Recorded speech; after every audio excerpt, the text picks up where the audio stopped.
Ky respekt ka që madh, jo vetëm nga publiku, por edhe nga kolegët e orkestrit dhe dirigjenti, në ekranin ton vjen nga Buenos Aires i Argentinës, kurse aktori është virtuozi shqiptar Demir Lulja. Në majat e artit muzikor Argentinas është më se 1 dekadë gjysmë, duke mos harruar asnjëherë se bazën e ngritjes intelektuale e ka nga Akademia e Arteve të Tiranës.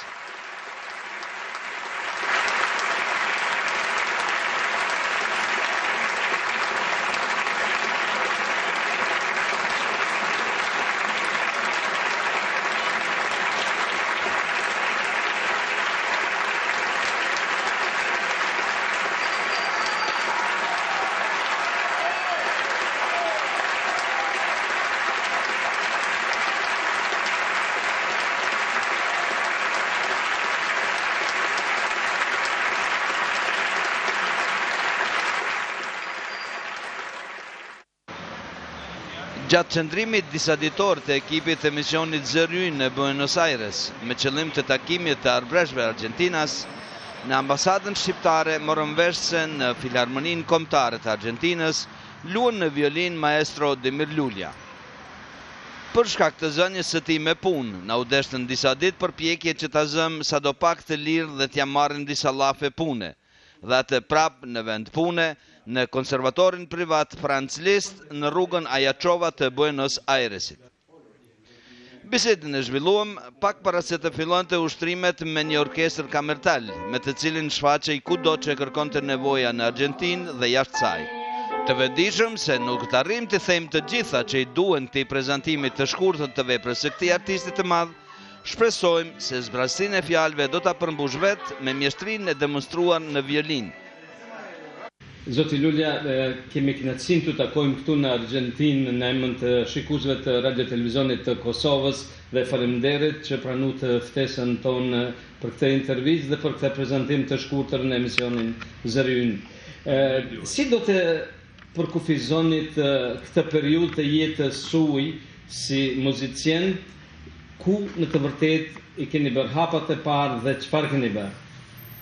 Në fakt, hapat e parë janë të lidhura gjithmonë me Shqipërinë. Në vendin e lindjes, kuptohet që i vogël kam studiuar në qytetin tim të lindjes në Elbasan, violin, dhe pastaj vazhdova në Akademinë e Arteve në Tiranë, 4 vjet, dhe në vitin 1990 u diplomova aty. Pastaj punova një kohë të shkurtër në 2 orkestrat që janë në Tiranë, Radio Televizioni dhe Opera. Dhe mu dha mundësia të shkoj në Itali, po jo për studime, për punë. Dhe në Itali kam jetu 3 vjetë, gati 4 vjetë. Dhe puna ime e fundit që bëra në Itali ishte në Orkestrën Simfonike në Milano. Pastaj rastësisht, duke biseduar me një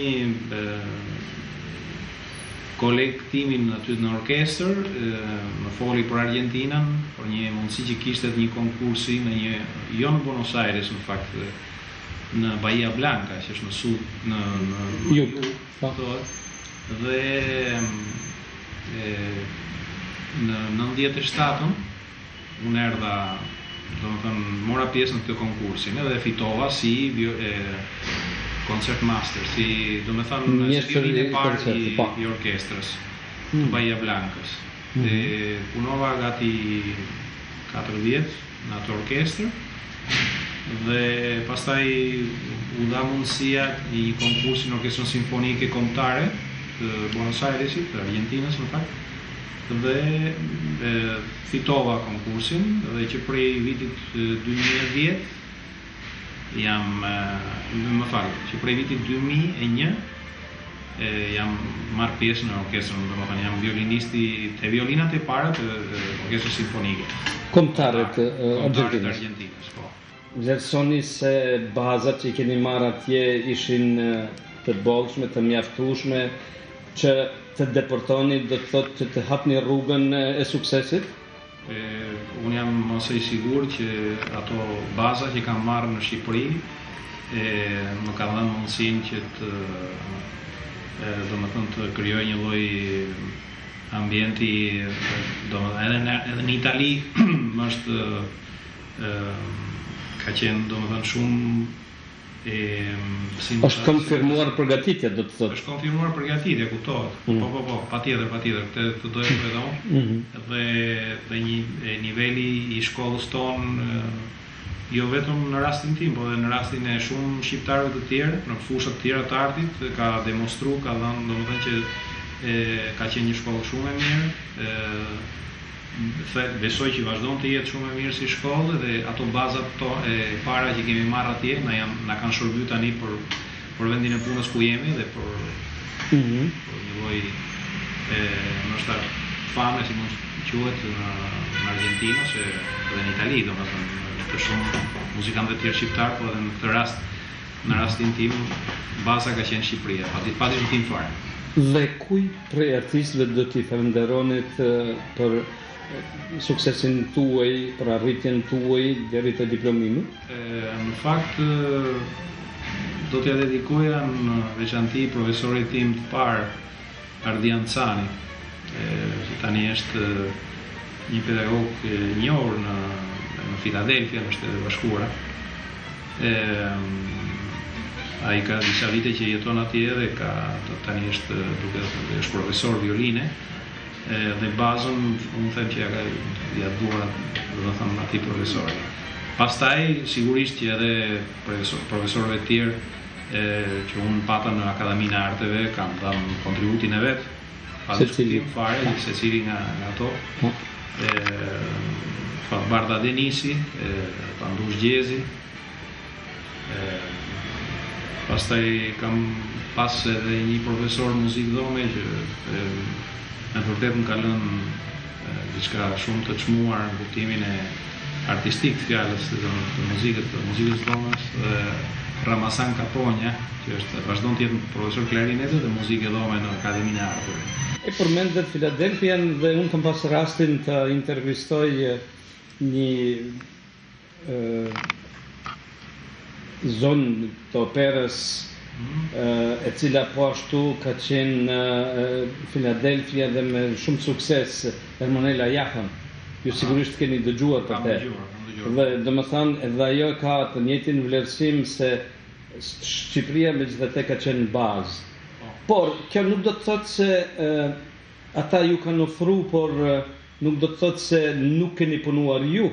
Sa ju ka dashur ju që të punoni në mënyrë që të arrini këtu ku jeni?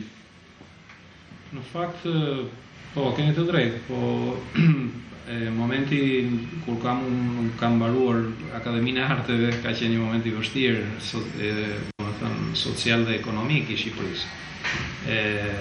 Një nga arsyet që neve domethënë kemi mbritur deri këtu ka qenë ajo periudhë e vështirë kohe, se nëse do ishim domethënë nxitja për t'ia lehtësuar vetë jetën nesër. Po, ajo ka qenë si motiv. Si motiv, po. Prandaj edhe megjithatë njeriu pastaj jetën e bën kudo që të jetë, varet edhe nga rrethanat dhe si jepet mundësia, se në fakt në Argjentinë kur erdha në fillim nuk kisha ndërmend të rrija këtu. Erdha për një farë kohë të shkurtër, kështu kisha menduar, mbas 13 vjetësh, 14 vjetësh jam këtu.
Dhe ku jeni dëshmuar ju që e ka vlerësuar kritika dhe ka kritike cila mund të thuhet se këte e ka vlerësuar violinistin Demir Lulja, kjo kritik për këtë ekzekutim, për këtë pjesëmarrje në këtë vepër që është ekzekutuar kudo në përbot.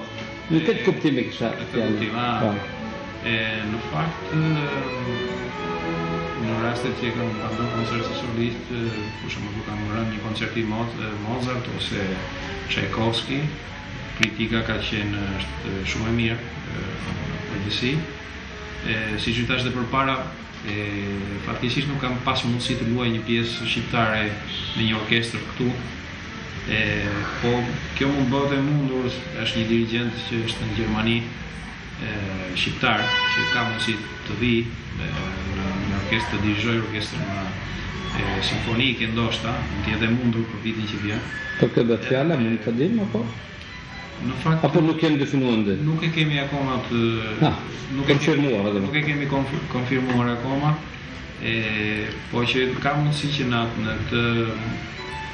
atë moment mund të luaj diçka në një pjesë shqiptare dhe kritika është relative sepse nuk njohin shumë mirë lutët, interpretimi gjithmonë është duket ose njeriu vjen mirë apo jo një vepër. Dhe si ju kanë pritur kolegat vendësit? Bëjnë dallime, e njohin Shqipërinë, njohin shqiptarët, njohin artën shqiptare? E njohin. Shqipërinë e njohin, paktën kolegët që kam unë në punë, ka shumë që e njohin, të tjerë që nuk dinë shumë nga Shqipëria. Po që pastaj duke njohtur mua, pastaj ka filluar duke edhe me kërku në internet, me pa pak edhe nga muzika jonë popullore, diçka. Edhe i është duk shumë interesante. Unë jo vetëm që merrem, ka pasur raste që edhe kam dalë me grupe tangoje në Itali, në Greqi, nuk na është dhënë mundësia të shkojmë në Shqipëri ose në Kosovë. Gjë që mund të ndodhë, nuk e dihet. Po edhe me tangon, neve muzika jonë popullore ka diçka shumë, do me thënë, të mirë fillë në kuptimin e instrumentit, flas për violina. Është aq, si mund ta thoja, aq e larmishme, sa që çdo lloj muzike tjetër, nëse ti bjen mirë muzikës popullore të zonave tona, mund të bish gjithçka edhe tango. Edhe pse është, po ti dëgjosh të dyja janë të thuaj që nuk ka të bëj fare absolutisht. S'kan ngjashmëri. Nuk kanë ngjashmëri. Po prapa i thelbi baza bën që ta kapësh shumë shpejt si muzikë.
Kjo është sa morën vesh pjesë shqiptare që lozët, apo? Po, është pjesë shqiptare. Ballast për violinë dhe piano në fakt, Po, nuk është në piano. Kujt, cili kompozitor? Pjetër Gaci këtë? Pjetër Gaci. Po. Dhe në shtëpi ju bjen ndonjëherë ta lozni ndonjë pjesë shqiptare që po Ka raste që dhe i rock malli edhe malli edhe të gjitha, po ndonjë. E bën, po. Po, patjetër. E keqja domethënë këtu është nga që jemi shumë larg dhe nuk ka shumë muzikantë shqiptar. Unë ndodhem gati i vetëm, edhe janë, nuk e di, është edhe një shqiptare tjetër që violonceliste. Ndëgjova për një violonceliste, po ndëgjova dhe unë. Mirë përse keni takuar? Nuk takohemi shpesh në fakt, se çdo njeri ka ato punët e veta, edhe nuk para kemi lidhje kështu. Po nëse do ishim më shumë shqiptar, më tepër do kishim mundësi të afirmoni artin shqiptar. Edhe artin shqiptar këtu. Natyrisht. Është çik vështirë. Është çik vështirë. Dhe në këtë mungesë kontakti me njerëzit, se vërtet kishte pak shqiptar këtu, ju mungon Shqipëria? Po, patjetër. Ndjehet mungesa e Shqipërisë në çdo moment. Çdo ditë flasim për Shqipërinë, çdo ditë edhe pse ime shoqja është argentinase, po Shqipëria gjithmonë është e pranishme, edhe me djalin mundohem flas në shqip, shumë i vogël akoma, po dua që të mësoj shqipen. Nga vogëlsia. Po, se mëson edhe më shpejt. Se është një gjuhë shumë e vështirë. E vërtetë. Shumë vështirë. Dhe flet, domethënë këto njerëzit argentinasit në fakt më pyesin për gjuhën edhe unë i flas diçka, po. Është me vërtet shumë e vështirë.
Keni takuar ju rastësisht arbreshët e Argentinës këtu?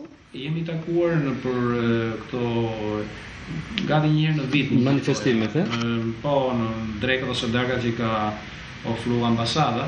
Aty jemi takuar me disa shqiptarë nga këto që kanë shumë vite që kanë ardhur, siç është rasti i Gencit, që folëm përpara.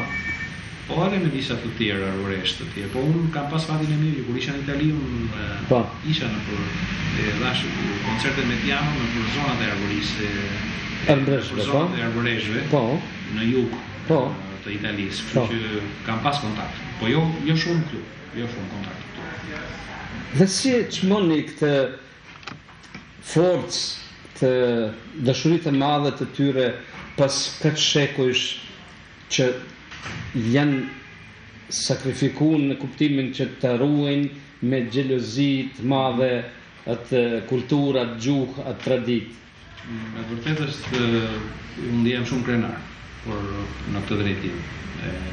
Ndihem shumë krenar që jam shqiptar, ndihem shumë krenar për bashkëdhëtarët e mi, që jo vetëm në Argjentinë, por edhe në çdo vend tjetër të botës, i ruajnë ato traditat me fanatizëm.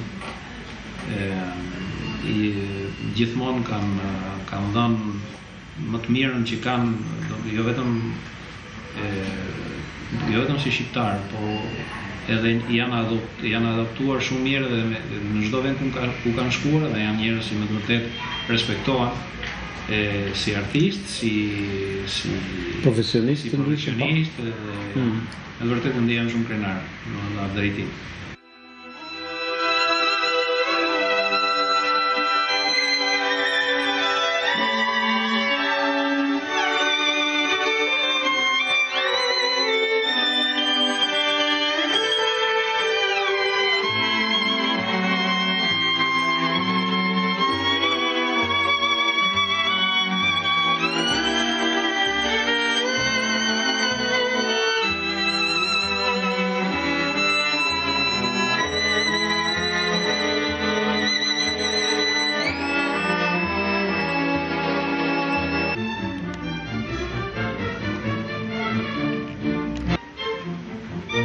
Kam shumë dëshirë të them në Shqipëri, në orkestra ku kam punuar, më jepet mundësia të realizoj koncerte si solist, ndoshta.